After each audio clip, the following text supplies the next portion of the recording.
पदाधिकारी, बंधू आणि भगिनींनो, माननीय आमदार रोहित पवार हे गेल्या 3 दिवसापासून या ठिकाणी अन्नत्याग करून उपोषणाला बसलेले आहेत. खरं म्हणजे मी दादांचं माझ्या सकाळी बोलणं झालं, मला फोन आला आणि त्यानंतर मी दादांना विचारलं की दादा तुम्हाला हा सल्ला कोणी दिला, कारण मी कापसासाठी 11 दिवस उपोषणाला बसलेलो होतो जळगावला. आपल्याला कल्पना असेल ते 10-10 हजार लोक सकाळ संध्याकाळ रात्र झोपायला सुद्धा तिथे झोपायचे लोक. त्यावेळेला तो इतका गहन प्रश्न होता की कापसाला 6,000 रुपये भाव द्या म्हणून मी उपोषण केलं. खूप गर्दी असायची. देवकरप्पा आपल्या मंत्रिमंडळामध्ये होते, जळगावचेच होते. त्यांचं घर 500 फुटावरच होतं जिथे मी उपोषणाला बसलो. ते रोज ये जा करायचे पण माझ्याकडे बघतही नव्हते. मला असं वाटलं एखाद दिवशी तरी येतील, माझं उपोषण सोडवतील, काहीतरी आश्वासन देतील, पण एकही दिवस ते आले नाही. 5व्या-7व्या दिवशी मी त्यांना निरोप पाठवला, कार्यकर्त्यांना पाठवलं आणि म्हटलं बाबा त्यांना विचारा ना की आपले चांगले संबंध आहेत, मला एकदा विचारा तर माझं उपोषण तर सोडा, काही आश्वासन तर द्या, वरती बोला. पण त्यांनी सांगितलं, मला वरतून सांगितलं आहे की अजिबात तिकडे बघायचं सुद्धा नाही, त्याला जितक्या दिवस बसायचं असेल तितके दिवस बसू द्या. आता सांगायला मला हरकत नाही, अजितदारांचा कडक निरोप त्यांना होता की तिकडे बघायचंच नाही त्याच्याकडे, गिरीशकडे, त्याला बसू द्या आधी काय उपोषणाला बसायचं असेल तर. आणि असं माझं 11 दिवस उपोषण चाललं. शेवटी मुंडेसाहेब आलेत, देवेंद्रजी आले, मुनगंटीवारचे मित्र त्यावेळेला होते, सगळे आम्ही आमची टीम होती, सगळे त्या ठिकाणी आलेत आणि मग त्यावेळेला ते उपोषण त्या ठिकाणी माझं सुटलं. आणि म्हणून मी म्हटलं की उपोषणाच्या भानगडीत पडायचंच नाही. आपलं काय मार्ग असेल, सनदशीर आपण आमदार आहोत, आपण विधिमंडळात मांडू शकतो. कर्जमाफी झाल्यानंतर खरं म्हणजे मी दादांना म्हटलं की तुम्ही एक पत्र द्यायचं होतं मुख्यमंत्री महोदयांना लगेच 2-4 दिवसामध्ये की साहेब मला वेळ द्या, हे जरा थोडंसं मला चुकीचं वाटतंय, माझ्या काही याच्यामध्ये सूचना आहे. आपण सांगितलं असतं साहेबांनी वेळ दिला असता, म्हणजे उपोषणाची वेळ आपल्यावर आली नसती आणि यातून मार्ग लवकर निघाला असता. पण आपण तसं न करता इतर उपोषणाचा मार्ग स्वीकारला. ठीक आहे, तर आपल्याला वाटलं आपण त्या ठिकाणी बसलेला आहात, पण आता या संदर्भामध्ये काहीतरी मार्ग निघाला पाहिजे. आपल्याला माहीत आहे 17मध्ये देवेंद्रजी मुख्यमंत्री असताना आम्ही त्यावेळेला कर्जमाफी केली होती. नंतर यावेळेला तर मागणी नसताना खरं म्हणजे निवडणूकही नव्हती. आता 4-6 महिने झाल्या निवडणुका, महापालिकेच्या झाल्या, नगरपालिकेच्या झाल्या, विधानसभेच्या तर वर्ष 1.5 वर्ष झालेले आहेत, लोकसभेच्या झाल्या.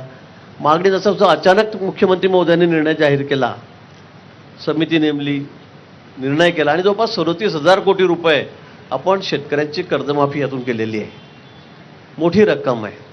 ठीक आहे, आपलं काही त्या बाबतीत वेगळं म्हणणं असेल आम्ही समजू शकतो, पण याच्यामध्ये मित्राचे CEO प्रवीण परदेशी यांच्या अध्यक्षतेखाली 5-6 सगळे सेक्रेटरी आहेत प्रमुख खात्यांचे, ते या समितीत होते. त्या समितीने 2 महिने अभ्यास केला आणि त्यातून सगळे हे निकष लावून ही सगळी कर्जमाफी या ठिकाणी केलेली आहे. आणि हा आकडा जवळपास 37,000 कोटी रुपयापर्यंत येतो आहे, 37,000 रुपयापर्यंत, 37,000 कोटीपर्यंत. आणि मग हा निर्णय या ठिकाणी झालेला आहे. पण दादांना असं वाटतं की यात सुधारणा झाली पाहिजे. मुख्यमंत्री महोदयांनाही सकाळी कानावर टाकला. आपण म्हटलं आपल्या मागण्या काय, मग मला ते नेमके त्या सांगा. त्या आल्यावर मी मुख्यमंत्री महोदयांशी त्या ठिकाणी बोललो. म्हणजे ठीक आहे, या बाबतीमध्ये समिती आहे, त्यांच्यापुढे त्यांनी लेखी स्वरूपात जर दिलं तर चर्चा होऊ शकते, सकारात्मक निर्णय होऊ शकतो. पण त्या ठिकाणी आपल्याला चर्चा करावी लागेल, आपल्याला बसावं लागेल. इथे बसून असा तडकाफडकी निर्णय होणार नाही की झालं दिलं, असं होणार नाही. शासन आपल्याला कल्पना आहे अतिशय सकारात्मक आहे शेतकऱ्यांच्या बाबतीमध्ये. ज्या वेळेला नैसर्गिक काही क्लायमेटी आल्यात, आपत्ती आल्यात, त्यावेळेला प्रत्येक वेळेला मग कांदा उत्पादक शेतकरी असो, ते द्राक्ष बागायतदार असो, का त्या ठिकाणी केळी उत्पादक असो, का ऊसावाले, सगळ्यांना शासन या ठिकाणी मदत करत आहे. आता अवेळी पाऊस पडतोय, अवेळी गारपीट पडते, अवेळी वादळ सुटतंय, निसर्गाचं सगळं चित्र बदललेलं आहे आणि त्यामुळे नुकसानही खूप मोठं आहे. अतिवृष्टी अशी होते की सगळे शेतं वाहून गेलेत. त्यावेळेला सुद्धा शासनाने कुठे याकरता हात घेतलेला नाही. सरळ हाताने मदत कधी नव्हती इतक्या वर्षात, तेवढी आम्ही या ठिकाणी केलेली आहे. पण आता शेतकरी अडचणीत आहे, ही वस्तुस्थिती आहे आणि म्हणून शासनानेही हा निर्णय घेतलेला आहे. पण या उपरही आपल्याला असं वाटत असेल की यात काही सुधारणा झाली पाहिजे की त्यामुळे शेतकऱ्याचा अधिक फायदा होईल, तर या बाबतीत मला असं वाटतं की आपण मुंबईला यावं. 22 पासून अधिवेशन आहे. आपल्या म्हणण्याप्रमाणे मी सांगेल की आपण अधिवेशनाच्या आधी या ठिकाणी बैठक घेऊ. त्या जे CEO आहेत मित्राचे प्रवीण परदेशी, त्यांना बोलवू, सेक्रेटरी सगळे त्यातले जे सदस्य आहेत मेंबर त्यांना आपण त्या ठिकाणी बोलवू, आपण त्याच्याशी चर्चा करू. आपली त्याची भूमिका समजून सांगा.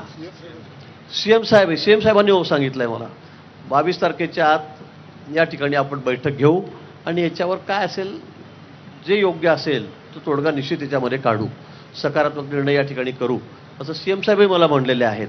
आपण पटवून द्या की बुवा असं केल्याने असं होईल, तसं केल्याने तसं होईल, कारण एक खूप चर्चा करून हा निर्णय झालेला आहे. पण तरीही आपल्याला वाटत असेल तर मला वाटतं आपण 22च्या आधी अधिवेशन सुरू होणार आहे, तर 22च्या आधी आपण याच्यामध्ये बसून या ठिकाणी चर्चा करू.